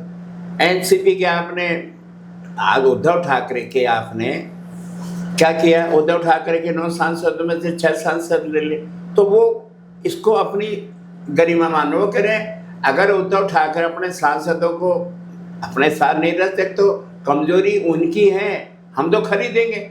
खुलेआम लोकतंत्र का चीर हरण है। आज आप और हम कुछ भी कह लें, लेकिन देश ने ऐसी स्थितियां कभी नहीं देखी अक्षय, कि खरीदने वाला, अन्याय करने वाला कह रहा है कि जिसके साथ अन्याय हो रहा है अगर वो ताकतवर नहीं है तो हम क्या करें? तो इसका मतलब सक्षम को ना दोष गुसाई, जो गोसाई जी कह गए तुलसीदास जी कि भाई सक्षम को ना दोष गुसाई।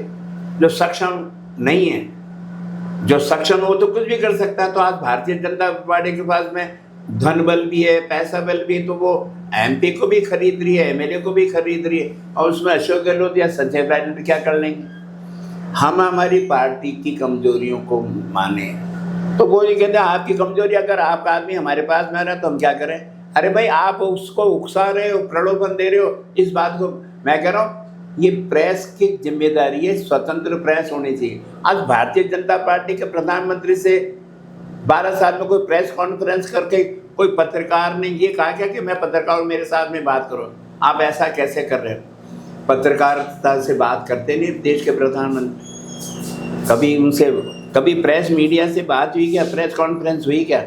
लेकिन आज कांग्रेस को आप कटघरे में खड़े करो, उससे कोई लेना देना नहीं। कि राजस्थान में कांग्रेस के तमाम नेता एक साथ हैं और आने वाला चुनाव इन्हीं नेताओं की ताकत के बल पर हम लोग जीतेंगे और राजस्थान में फिर सुशासन देंगे, जनता की जन कल्याणकारी योजनाओं को फिर चालू करेंगे। आपने कहा बहुत विकास कराया अशोक गहलोत जी ने, उसके बाद भी सरकार रिपीट नहीं हुई, क्या वजह मानते हैं? क्या जो भ्रष्टाचार के आरोप कांग्रेस सरकार में लगे थे 8 से 23 पे जो कार्यकाल था उसमें, या फिर पार्टी लाइन के अंदर जो चीजें ठीक नहीं चल रही थी वो इसकी वजह थी? देश का इलेक्ट्रॉनिक मीडिया, देश के प्रिंट मीडिया ने जो एक तरफा कांग्रेस के खिलाफ और देश के तमाम विरोधी जो हम जैसे विपक्षी दलों के खिलाफ में जो बिकने का काम किया, मैं कह रहा हूँ आज लग रहा कि देश का मीडिया स्वतंत्र है ही नहीं, चाहे वो इलेक्ट्रॉनिक मीडिया हो चाहे प्रिंट मीडिया हो। उनको जहाँ से आकर अपने को विज्ञापन मिलते हैं उन्हीं के लिए वो काम करते हैं। तो झूठे जो प्रलोभन दिए गए, जो जुमलों की सरकार ने काम ऐसा कर देंगे वैसा कर देंगे, जनता के हित में उन्होंने कुछ नहीं किया और आज जनता पूरे राजस्थान में त्राही त्राही कर रही है। सब ऑलमोस्ट पॉडकास्ट के अंतिम पड़ाव पर हैं हम लोग। मैं कुछ नेताओं के नाम लूंगा, आप उनके बारे में क्या विचार रखते हैं बताइएगा। सबसे पहले पूर्व मुख्यमंत्री अशोक गहलोत। गरीबों का मसीहा, राजस्थान के अंदर सबसे ज़्यादा लोकप्रिय नेता। वोट आते हैं नहीं आते हैं उससे कोई फर्क नहीं। आज भी गांव ढांडी में अशोक गहलोत जी को याद किया जाता है उनके 3 बार के शासनकाल के लिए, कि वो थे हमारे लिए कुछ होता था। कि गांव ढांडी में पेंशन की योजना देने वाला अशोक गहलोत, सड़क बनाने वाला अशोक गहलोत, पानी की समस्या कम करने वाला अशोक गहलोत, सबसे बड़ी मुख्यमंत्री चिरंजीवी योजना में लाखों रुपए का जो खर्चा आपके चिकित्सा पे परिवार पे होता था, जमीन जायदाद बिक जाती थी, उनको बचाने वाला अशोक गहलोत, अन्नपूर्णा योजना चालू करने वाला अशोक गहलोत, इंदिरा गांधी रसोई योजना चालू कराने वाला अशोक गहलोत। तो हर आम आदमी से जो रोज़मर्रा का काम पड़ता था वो अशोक गहलोत को आज भी सर्वाधिक लोकप्रिय मैं मानता हूँ राजस्थान के कांग्रेस के राजनीति। सचिन पायलट युवा हैं, आने वाला भविष्य है और युवा वर्ग का नेतृत्व करता है, युवा में सर्वाधिक लोकप्रिय। मेरे को लगता है वो बहुत ऊंचाइयों पे जाएंगे। मैं उनके लिए शुभकामनाएं देता हूँ। राजस्थान में और देशव्यापी उनकी लोकप्रियता है नौजवानों में। राजस्थान कांग्रेस के प्रदेश अध्यक्ष गोविंद सिंह डोटासरा। शानदार काम। आज भारत के जितने भी राज्यों में कांग्रेस संगठनात्मक रूप से अगर सर्वाधिक काम अगर किया है, केवल ग्राउंड लेवल पे, लफाजीबाजी में नहीं। पहली बार मैंने देखा लंबे मेरे राजनीतिक इतिहास में कि हमारे 52,000 बूथ हैं पूरे राजस्थान में, हम कभी बना नहीं पाए बूथ, हमारा विधानसभा के लेवल पे नहीं बन पाते। गोविंद सिंह डोटासरा जी ने अपने 4 साल के कार्यकाल में पूरे 52,000 बूथों पर अपने बूथ लेवल के एजेंट बनाए, और पहली बार राजस्थान प्रदेश कांग्रेस कमेटी के जितने भी हमारे अग्रिम संगठन होते हैं, हमारे प्रकोष्ठ होते हैं, सब में उन नौजवानों को उन्होंने राजस्थान का नेतृत्व दिया, और तमाम प्रकोष्ठ अपने अपने क्षेत्रों में काम कर रहे हैं। मैं 28 तक वही रहेंगे प्रदेश अध्यक्ष। ये तो दिल्ली का हाईकमान तय करेगा, इसका आप और हम तो करते हैं। वैसे 3 साल का कार्यकाल होता है, अब वोट के अच्छे काम से उनको अभी तक एक्सटेंशन मिल ही रहा है।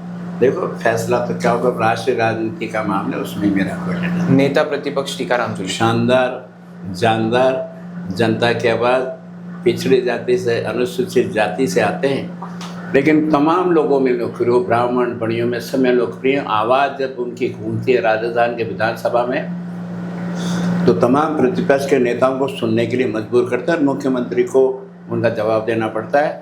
ऐसा दबंग नेता इस छोटी उम्र में मैंने देखा नहीं मेरे लंबे कांग्रेस के इतिहास में। वसुंधरा राज्य। मोदी है तो मुमकिन है भाई, वहाँ तो मोदी के अलावा संगठन है ही नहीं ना, एक में समा गया। मैं ही शिव हूँ और मैं ही सृष्टि हूँ।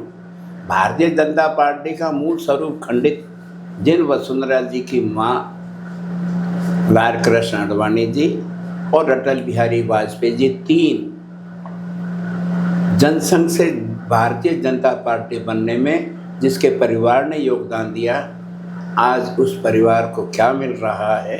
आज मोदी जी उनसे बात करना उचित नहीं समझते, अन्याय है, पुरोधा है, वो महिला है, लेकिन लड़ाकू महिला, जनता के लिए लड़ना वाली जानती है, लेकिन समा गई। और जैसे हमारी सांसद को जो फार्म भरने में उन्होंने निकल लिया, मेरे को लगता है वसुंधरा जी का भारतीय जनता पार्टी में अब कोई भविष्य नहीं है, उनको कांग्रेस में आना चाहिए। मेरा उनसे सलाह है कि वो आए तो हम लोग ज़्यादा मिल काम करेंगे। वहाँ तो पर्ची की सरकार है, जो बन गया उसको वापस लेते नहीं। जैसे आपने देखा ना, राजनाथ सिंह जी ने कहा हमारे यहाँ अपराधी का अगर कोई रिकॉर्ड दिया जाता तो हम उनसे इस्तीफा नहीं लेते। जैसे धर्मेंद्र प्रधान का कहाँ लिया, 22 लाख बच्चों का भविष्य अंधकार में, प्रतिपक्ष कह रहा इस्तीफा दो, वहाँ इस्तीफा का ही नहीं, जो कर दिया वो हमारा है। टीवी चैनल पे वही दिखाया जाएगा जो बीजेपी का ऑफिस कहेगा, अखबारों में वही छपेगा जो बीजेपी का ऑफिस कहेगा। इसलिए वसुंधरा जी का आने वाला भारतीय जनता पार्टी के में मेरे को कोई भविष्य नजर नहीं आता। भजन लाल शर्मा मुख्यमंत्री। मैं कह रहा हूँ ऐसा भाग्य लेकर के सबको पैदा होना चाहिए। वो ना रूप की रोए कर्म की खाए, वो क्या मतलब कर्म की भाग्य से हर जगह भाग्य काम करता। आपकी पत्रकारिता में, राजनीति में, नौकरी में, श्रम में भाग्यशाली हो तो भजन लाल शर्मा जी के जैसे हो, जो सरपंच नहीं रहे हो, कहते मैं सरपंच रहा। भारतीय जनता पार्टी ने उनको टिकट नहीं दिया तो निर्दलीय लड़े, जो भारतीय जनता पार्टी को आंख दिखा करके मुख्यमंत्री बनते हैं, जिनको भरतपुर में पैदा होने का सौभाग्य मिला, लेकिन भरतपुर की जनता ने उनको चुना नहीं। राजस्थान के राजधानी में आए, सांगानेर ने उनको 50,000 से ज़्यादा वोटों से जिताया, लेकिन भाग्यशाली हैं। पहली बार के मुख्यमंत्री, पहली बार का विधायक, और राजस्थान के भौगोलिक जाने नहीं, भूगोल जाने नहीं, लेकिन चौपर से लेकर के जो भी कोई आदेश लेने सीधे दिल्ली जाते हैं, अमित शाह जी से बात करके आते हैं, वही काम करते हैं। जैसे खड़ाऊ राज होता है, ये भारतीय जनता पार्टी के खड़ाऊ मुख्यमंत्री हैं, बिना दिल्ली के इशारे के कुछ नहीं कर सकते। दिया कुमारी उप मुख्यमंत्री। अब हवा के वेग में तो तिनका भी भगोड़े में हो जाता है। कौन से राजनीति है, कहाँ है इनकी ज़मीन। चित्तौड़ चल जाती है, सवाई माधोपुर चल जाती है, आज विद्याधर नगर में आती, कल और कहीं चल जाएगी। तो ये तो दौर है भारतीय जनता पार्टी का, जुमलों का दौर है। जब तक लफासी की सेना चलेगी, नरेंद्र मोदी जैसे लफासीबाज देश के नेता बनेंगे और टीवी मीडिया उन्हीं को दिखाते रहेंगे, तो एक दिन का भी ऊपर भगोड़े में जाता है। दिया कुमार जी को मैं हार्डकोर भारतीय जनता पार्टी का मैं कार्यकर्ता मानता ही नहीं। किरोड़ी लाल मीणा। गलत पार्टी में, और मेरे को याद है किरोड़ी लाल मीणा वही जो वसुंधरा जी को हराने के लिए करोड़ों रुपए भाए थे। आज पूछो तो सही, वो ईमानदारी के गीतकार हैं। तो वसुंधरा राजे जी को हराने के लिए और पहला मुख्यमंत्री मीणा बनाने के लिए आपको पैसा किसने दिया था? और आपको अगर अंदेशा है कि ACB ने अगर नाम गलत लिखा तो छोड़े ना मंत्रिमंडल से। ईमानदार हो ना आप। पहले इनके भाई को निपटाया भजन लाल ने। उपचुनाव हुआ था ना, तो इनके सगे भाई को इन्होंने ये कह करके टिकट दिलाया था, अगर मेरा भाई हार गया तो मैं इस्तीफा दे दूंगा। तो एक तुनक मिजाज नेता हैं, जनता के लिए लड़ते तो हैं, लेकिन ऐसे नहीं होता भाई आप ACB के ऑफिस में गए ही कैसे? आपको अगर शिकायत करनी थी तो आप मुख्यमंत्री से, मंत्रिमंडल के साथियों का एक कोड होता है, एक नियम होता है कि मंत्रिमंडल का आदमी सीधा ACB के अगर DG से मिलकर कहेगा मेरे को गिरफ्तार करनी, तो इसका मतलब है मुख्यमंत्री के रास्ते नहीं बन रही है ना। और आपको लग रहा है मेरे साथ में अन्याय है तो इस्तीफा दो। नहीं तो फिर एक बात को बताओ कि जुगल किशोर जो आपका कहते हो कि वो मेरे को एडवांस सूचना देता है, 2.5 करोड़ रुपए कैसे मिल गए? भारतीय जनता पार्टी के विधायक के PA के बाद में 17 लाख रुपए कैसे मिले? इसका मतलब है कहीं ना कहीं तालमेल तो है। जहाँ छापा डाल रहे हो उसके पीछे से कलेक्शन भी तो हो रहा है। और ACB ने अगर नाम ले दिया तो आप स्पष्ट करो। मुख्यमंत्री और प्रदेश भारतीय जनता पार्टी के अध्यक्ष से इनको बात करनी चाहिए थी। ये भारतीय दुर्भाग्य है कि चाल चरित्र चेहरे की बात करता हूँ अक्षित, ये घनश्याम तिवारी वसुंधरा जी से जब नाराज थे तो राज्यव्यापी इन्होंने एक संगठन बना लिया। करोड़ों रुपए कहाँ से आए इनके पास? ये किरोड़ी लाल मीणा वो मुख्यमंत्री बनना चाहते थे ब्राह्मण नेता के रूप में। एक किरोड़ी लाल मीणा मुख्यमंत्री बनना चाहते थे। मीणा इनको पास पैसा कहाँ से आ रहा था? ईमानदारी से। आपके तनख्वाही तो मिलती है विधायक को, चाहे मंत्री हो चाहे तनख्वाह तो एक ही। आपको चुनाव लड़ने के लिए 200 सीटों को पैसा किसने दिया? और जब वसुंधरा जी मुख्यमंत्री नहीं तो एक को तो राज्यसभा में भेज दिया भारतीय जनता पार्टी ने। घनश्याम जी तो आज राज्यसभा में, जो कल तक कांग्रेस का मंच सुशोभित कर रहे थे हमारे रामलीला मैदान में, मैंने देखा अशोक गहलोत के बगल में कह करके आप भारतीय जनता पार्टी के खिलाफ थे। तो फिर चाल चरित्र चेहरा किसका है? आप BJP के हो कि सत्ता के दलाल हो? घनश्याम तिवारी जी हो चाहे किरोड़ी लाल मीणा, सत्ता के साथ रहना चाहते हैं। इस्तीफा, मैं चोर नहीं हूँ तो फिर इस्तीफा दो। तो मुख्यमंत्री आप में विश्वास नहीं करते हैं तो आप इस्तीफा दे देना। भाई आपको ACB में मेरा ना मंत्री भी मैं ही हूँ, मीणा भी मैं ही हूँ। जब आपको खुद को लग रहा है मैं ही तो इस्तीफा दे दो ना।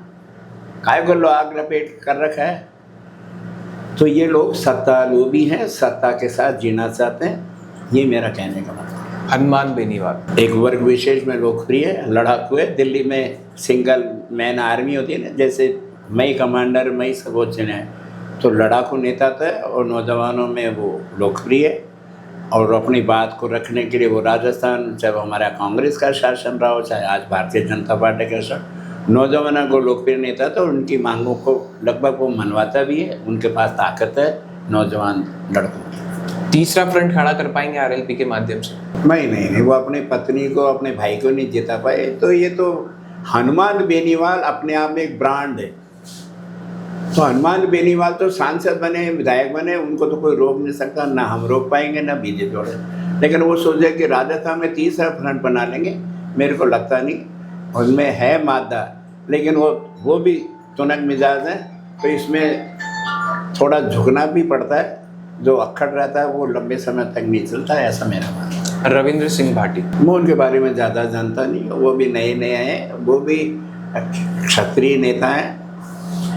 मेरे को उनका लंबा राजनीतिक जीवन का पता नहीं, लेकिन मेरे को लगता है वो जीत जाते। कई बहुत सारे ऐसे राजनीति में जीत जाते हैं, लेकिन वो लंबे चले उसके लिए पेशेंस रखना पड़ता है। पेशेंस वाले नेता नहीं है जो ये वन मैन आर्मी है, ये पेशेंस नहीं है। आपको सब्र भी रखना पड़ता है।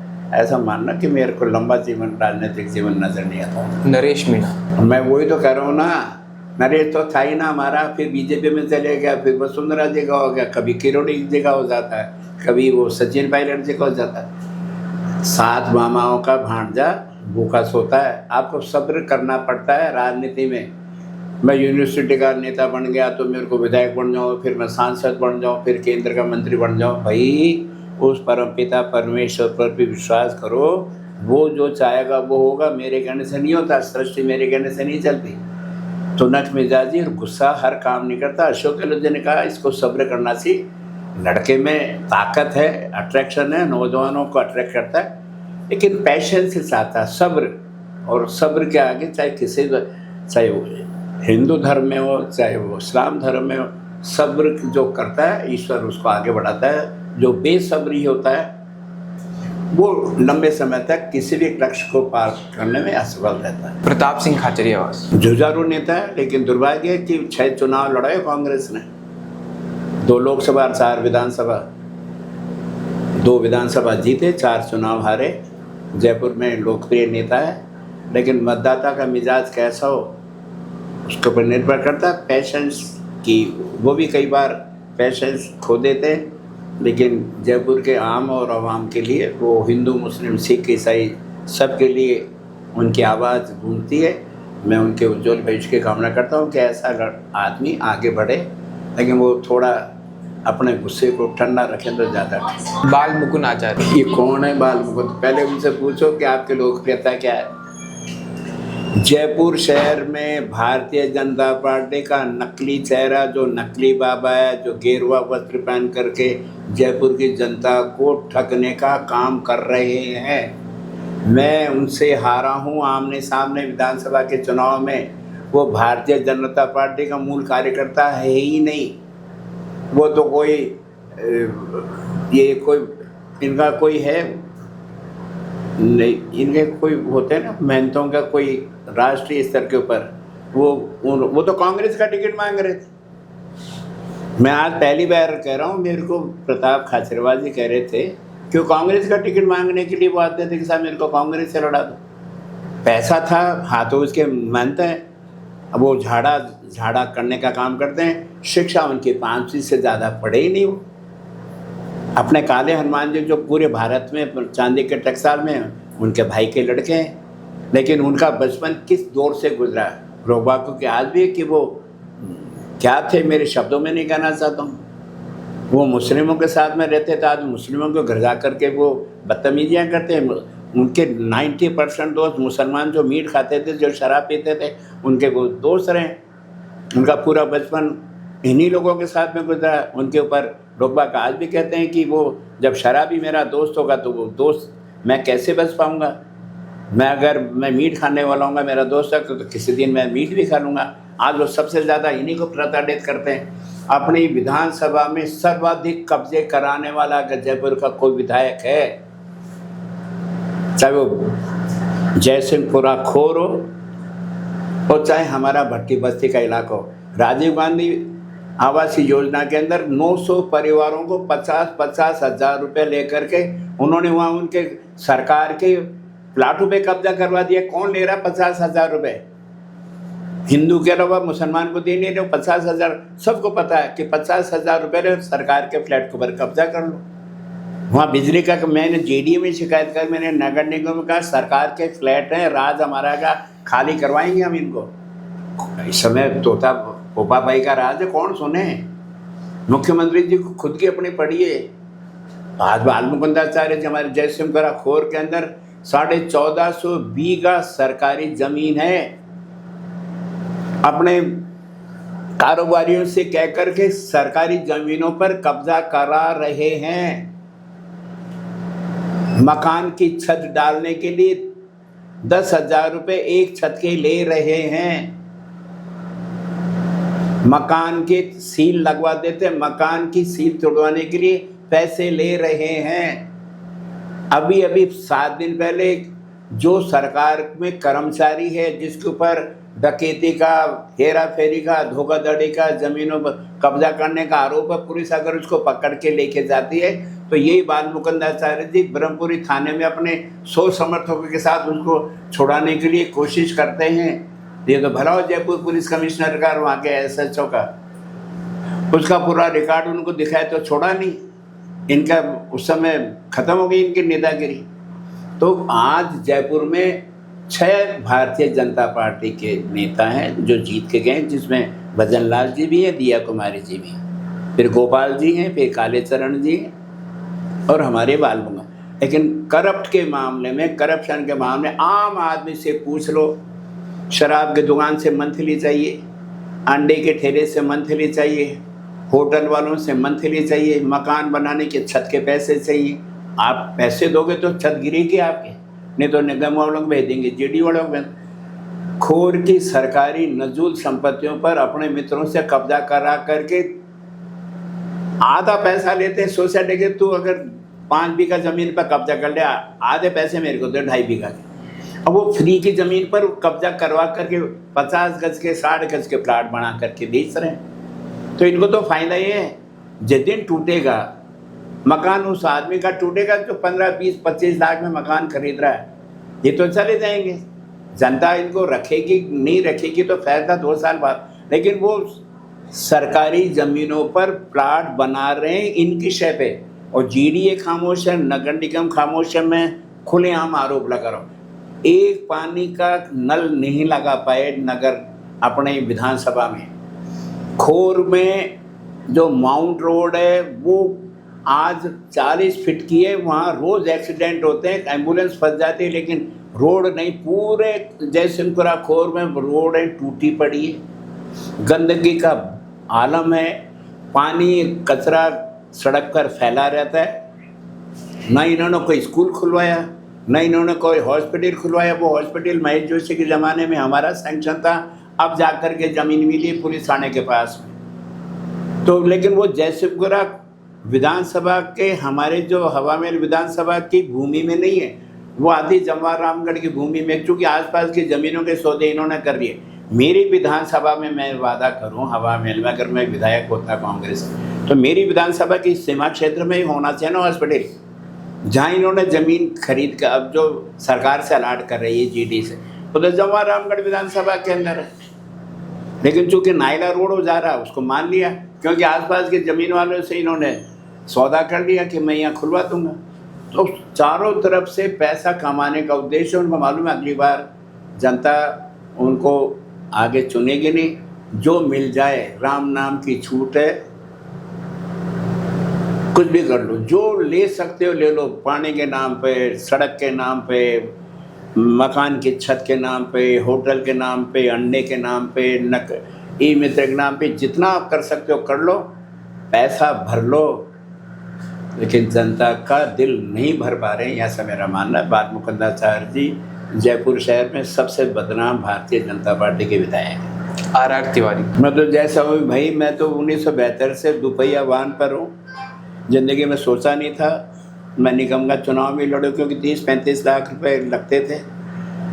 मैं उस महान पार्टी कांग्रेस का सदस्य हूँ कि पार्टी ने मेरे लंबे समय की सेवाओं को देखते हुए राजधानी का अध्यक्ष बनाया। मैं नतमस्तक हूँ कि मैं, और मेरी डिमांड भी एक थी अक्षित, मैं सच कह रहा हूँ, मेरी सन 2000 से एक ही रहती थी तमाम बड़े नेताओं से, साहब मेरे से कहते थे चुनाव लड़ लें नगर निगम, तो मैं कहता था मेरे पास पैसे नहीं, मेरे को तो आप जिलाध्यक्ष बना दो। क्योंकि मैं सन 75 से मैंने कहा मैं सुबोध कॉलेज का, मैं आर्ट्स फैकल्टी का अध्यक्ष रहा, इंदिरा जी के लिए मैं जेल गया, मैं यूथ कांग्रेस में रहा, मैं सेवा दल का जयपुर का अध्यक्ष रहा, मैं प्रदेश यूथ कांग्रेस में रघु शर्मा जी के साथ में महामंत्री रहा, मेरा लंबा समय यूथ कांग्रेस में रहा। जयपुर की ऐसी कोई सड़क नहीं जहाँ मैंने जयपुर में कांग्रेस के लिए मैंने प्रचार नहीं किया। ये मेरा सर्वाधिक रिकॉर्ड है, मैं पब्लिकली कह रहा हूँ। मेरे से ज़्यादा बड़ा किसी ने पब्लिक मीटिंगें नहीं ली, चाहे लोकसभा का चुनाव किसने भी लड़ाओ, विधानसभा का लड़ाओ, निगम का लड़ो, मैं लड़ाता रहा क्योंकि पैसे नहीं थे। और ईश्वर ने जब मेरे को मौका दिया तो मैं विशेषकर अशोक गहलोत जी का कि उन्होंने मेरे को पहचाना, लंबे समय मेरे को राजधानी का अध्यक्ष बनाया, और फिर मेरे से कहा तेरे को विधानसभा का चुनाव लड़ना है। तो मैं चुनाव लड़ा, दुर्भाग्य से मेरी तो घोषणा हो गई थी कि हवामेल विधानसभा से जीते आर तिवारी।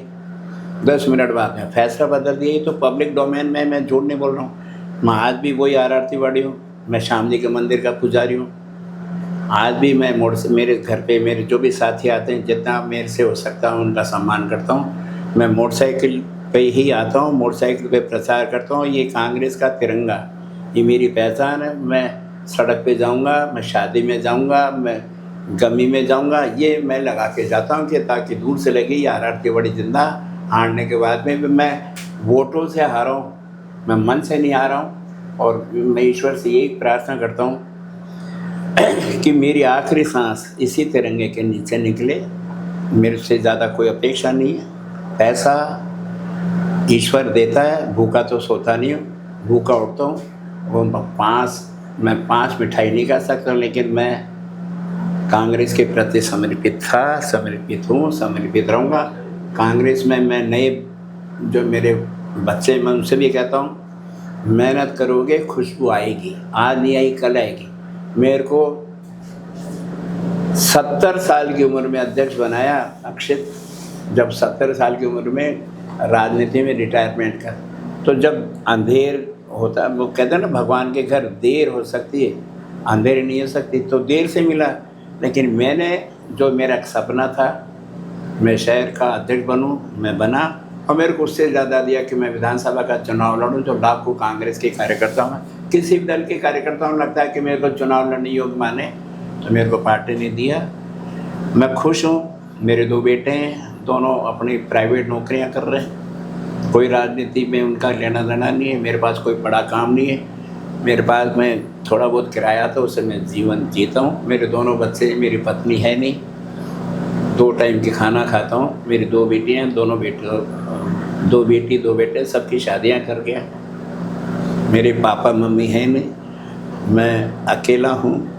लेकिन मेरे साथ में लाखों कांग्रेस के कार्यकर्ता, और मेरे को उनका प्यार और स्नेह जो मिलता है उसी से मैं जिंदा और ईश्वर से प्रार्थना करता हूँ कि मैं जब तक रहूँ मैं दहाड़ता रहूँ, कांग्रेस के साथियों को आगे बढ़ाता रहूँ। उनसे भी कहता हूँ मेहनत करो, जो दिखता है वो आगे बढ़ता है। जब आप प्लेटफार्म पे होगे तो ट्रेन आपको ले लेगी।